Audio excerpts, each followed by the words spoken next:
بسم الله الرحمن الرحيم الحمد لله والصلاة والسلام على رسول الله وآله وصحبه ومن اهتدى بهداه. السلام عليكم ورحمة الله وبركاته.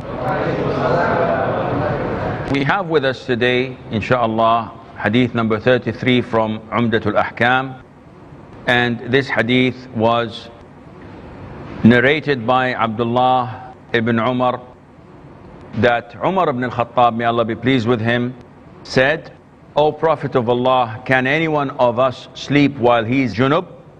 The Prophet said, alayhi salatu wasalam, yes, if he performs ablution, he may sleep. This hadith we referred to a while ago, and we said that this is part of the etiquette for a person who is in the state of janaba.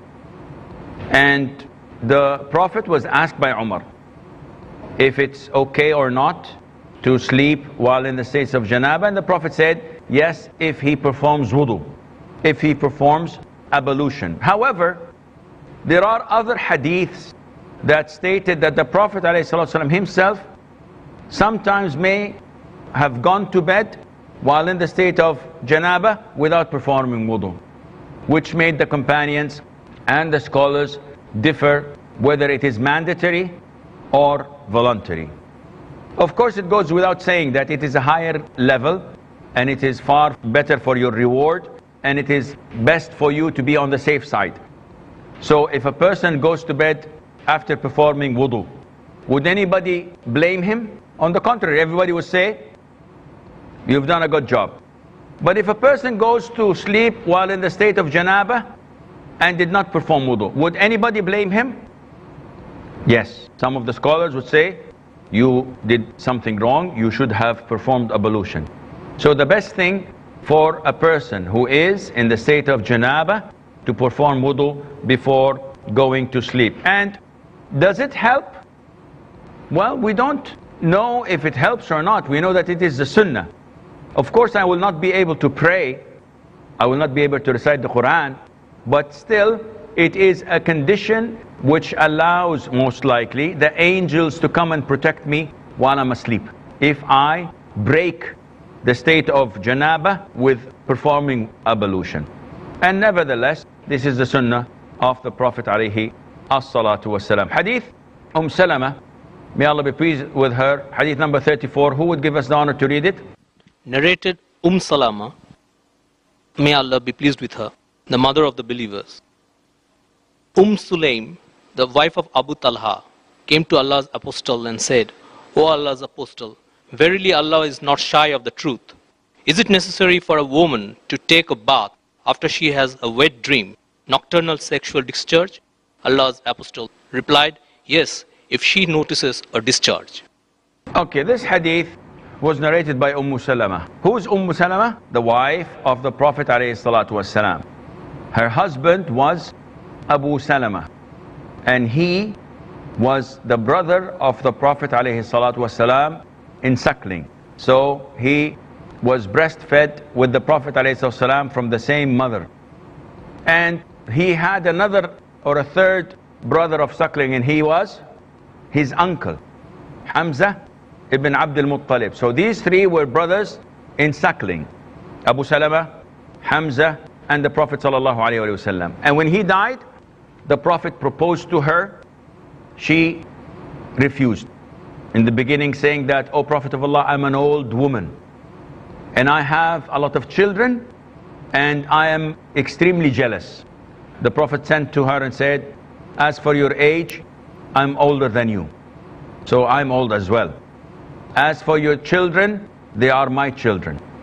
And as for your jealousy, I will pray to Allah that Allah will take it away. And so this is exactly what happened, and Salama was the least of the Prophet's wives to be jealous. And that is why the Prophet's wives were into two teams: the team of Aisha and Hafsa and the other wives, and the team of Zainab bin Jahsh and the other wives of the Prophet. Two rival teams. They collaborate and cooperate against the Prophet ﷺ. No, they all love the Prophet, but they take sides. And whenever they have dispute, they send Salama to convey their message to the Prophet. Why? Because she did not take part. She did not take sides. She was not jealous. She loved the Prophet ﷺ, but her jealousy was taken away by the Prophet's dua. Salama is telling us that Sulaim came to the Prophet. You remember, of course, who Sulaim is. Who is Sulaim? The mother of Anas and the wife of Abu Talha al-Ansari. So she came to the Prophet and she made a beautiful introduction. She said, Prophet of Allah, Allah is not shy of the truth.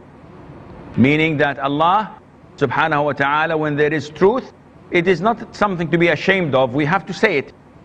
And this introduction was because she was about to say something that women are usually shy to say and declare. Like in the case of Ali, when he was suffering and being one of those who were having this discharge, prosthetic fluid discharge continuously, he was shy to go and ask the Prophet ﷺ, so he sent someone else. Sulaim came up front and said, Allah is not shy of the truth. Therefore, if a woman has a wet dream, nocturnal emission, does she have to take a bath like men? And the Prophet said, yes, if she sees the water. And the Prophet said, alayhi salatu wasalam, if she sees the water. What is that water the Prophet alayhi salatu wasalam is referring to? It is the discharge, the semen. So now the Prophet is making it clear alayhi salatu wasalam that no ghusl is mandatory until you have this semen discharge. And this brings us to another issue, and that is, if a person sleeps and dreams that he's having intercourse and that he's ejaculated in his dream, once he wakes up, he does not find anything, no traces in his underwear. Is it mandatory for him to perform ghusl or not? Those who say yes, raise your hands please. Only one. Those who say no, raise your hands please. The majority of the scholars say you don't have to, and this is the authentic opinion. Why? What did the Prophet answer Sulaim? He said, yes, she must have a ghusl if what? If she sees or detects the discharge. And that is why the Prophet ﷺ related ghusl to seeing the discharge or to ejaculation. Now let us reverse this dream. A man goes to bed. He wakes up not remembering seeing any dream. But when he investigates, he finds traces of semen on his underwear. Is he obliged to make ghusl or not? Yeah. Why? Because he found the discharge. But he did not see a dream. So how can this be? Well, this is what the scholars looked and collected all the evidences regarding this matter. And there are a number of evidences that cover it. We will come to some of them after, inshallah, the third hadith. So this first hadith tells us, if you see the discharge, you have to offer ghusl. We will elaborate more when we come to the hadith so that we would not distract you even further. The following hadith, hadith 35, who will read it for us please? Narrated Aisha, I used to wash the traces of semen from the clothes of the Prophet and he used to go out for prayer while traces of water were still on it. That water spots were still visible. And in another narration, I simply rubbed it off and he offered prayer while wearing that garment. This hadith, the scholars usually refer to it in order when they discuss on the purity of semen. Is semen pure or is it impure, najis? Is it tahir or najis? Those who think it is impure, they use the same hadith. And those who say that it is pure, they use the same hadith. How is that? Those who say it's impure, they say that had it not been impure, Aisha would not have washed it. So washing it indicates that it is impure, it is najis. Those who say no, it is pure, and the evidence is that in this hadith and in other narrations she says, if it is wet, I used to wash it, and if it was dry, I used to rub it off with my fingernail. So rubbing the impurity off with the fingernail, does it purify it? No. An impurity, if we have feces on the body or on the clothes and I rub it off, does this suffice, or I have to wash it? I must wash it. So rubbing the semen of the clothes of the Prophet ﷺ and he going to pray with it means that it is pure and tahir. And this is the most authentic opinion, because it is the origin of man, and the origin of man cannot be rendered as najis. It has to be pure. And also, washing it does not mean it's najis, because we sometimes, if you have something that is dirty, things coming from your nose, you wash them, not because they're najis, but because it is not clean, it is dirty, it is not appealing, and likewise with the semen. We have a break. Stay tuned, and inshallah we'll be right back.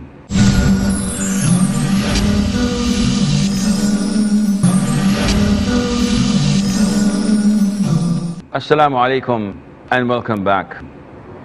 We move on to hadith number 36, and who will read it? Yes, brother. Narrated Abu Huraira. The Prophet said, when a man sits in between the four parts of a woman and has sexual intercourse with her, baths become compulsory. Al-Bukhari. In the narration of Muslim, even if there is no ejaculation. So now the compiler of this book, Umdatul Ahkaam, is bringing us another cause of ghusl. The hadith of Salama was regarding what? Was what? What is it? What's the word for it? Wet dreams. Or in another word, ejaculation. So the first part that you have to, or when it becomes mandatory for you to make ghusl, is when you have ejaculation, and specifically when it's in nocturnal emission, when it is a wet dream while you're asleep.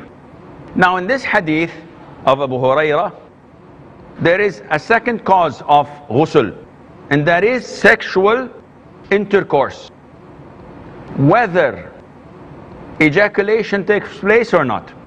And the sexual intercourse is defined by having the two circumcised areas meet. And this is a beautiful way of talking about insertion. So once the insertion takes place, then the ghusl is mandatory, whether ejaculated or not. So these are the two causes. One, ejaculation, whether while in your sleep or while you're awake deliberately. And ejaculation is defined as gushing the semen with desire, with lust. Because if it comes out without gushing, this is an illness. It does not require ghusl. And if it comes out without desire, also this is not considered to be part of the ghusl. These two have to be together. And whether you're asleep or awake. Now if a person has intercourse, then ghusl becomes mandatory regardless he ejaculated or not. And this hadith abrogates another hadith, the famous hadith known as water is from water, meaning that water of ghusl is a result of water of ejaculation. So in the beginning, only if you ejaculated, ghusl was mandatory, but then it was abrogated, and it became mandatory whether you ejaculated or not, providing that you had sexual intercourse. Okay, we move on to the following hadith, Before that, we have any questions or one?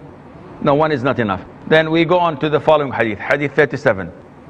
In this case, I will read hadith number 37, narrated by Abu Ja'far. While my father and I were with Jabir ibn Abdullah, may Allah be pleased with them, some people asked him about taking a bath. He replied, a sa' of water is sufficient for you. A man said, a sa' is not sufficient for me. Jabir said, a sa' was sufficient for one who had more hair than you and who was better than you, meaning the Prophet ﷺ. He then put on his garment and he led us in prayer. And in another narration, Jabir ibn Abdullah reported, when the Prophet ﷺ took a bath because of sexual intercourse, he poured 3 handfuls of water upon his head. Hassan ibn Muhammad said to him, I have a lot of hair. Upon this, Jabir observed, may Allah be pleased with him, I said to him, O son of my brother, the hair of the Messenger of Allah was more than your hair, and finer and better. This hadith is regarding the companion Jabir ibn Abdullah ibn Haram, may Allah be pleased with them both. A man asked him, and he was from the descendants of Ali ibn Abi Talib, about the ghusl of the Prophet ﷺ. And he said, the Prophet used to make a total bath with sa'. 1 sa'. What is a sa'? A sa' is made of 4 mud. Shaykh, we did not know what sa' is to explain it with 4 mud. What is 4 mud? A mud is what gathers in the 2 palms of a normal man, meaning that he's not from East Asia, the Far East, where their hands are tiny, and he's not a basketball player in the NBA where his hand is this big, he can hold a ball with 1 hand. He's a normal average person like me and you. This is a mud, and this is how the companions used to measure things. We now have kilograms, we have pounds. At the time, they used to measure it by size, not by weight. So they used to measure things by size, and the size was mud and sa'. So if I put water in here and then I put it in this glass, this would be 1 mud. The Prophet's water for ghusl was 4 of that. So a container that contains 4 glasses of this is what the Prophet used to make ghusl with. And one man, and this man is Al-Hasan ibn Muhammad ibn Ali ibn Abi Talib. So he's the grandson of Ali ibn Abi Talib, but his great grandfather is not the Prophet, because he's not the descendant of Al-Hasan and Hussein. He's descendant of their brother Muhammad ibn Ali, known as Muhammad ibn al-Hanafiyyah. His mother was from Bani Hanifa. So he objected and said, Jabir, 1 sa' is not enough for me. I have a lot of hair. So Jabir, may Allah be pleased with him, answered him in a very strong way. He said, it was enough and sufficient for someone who was better than you and someone who had more hair than you. And his hair was even more finer than yours.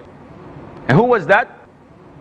The Prophet ﷺ. Now, by giving us the size and how to make wudu and how to make ghusl, we know how far we are from the sunnah, because we consume so much water and yet we're not satisfied.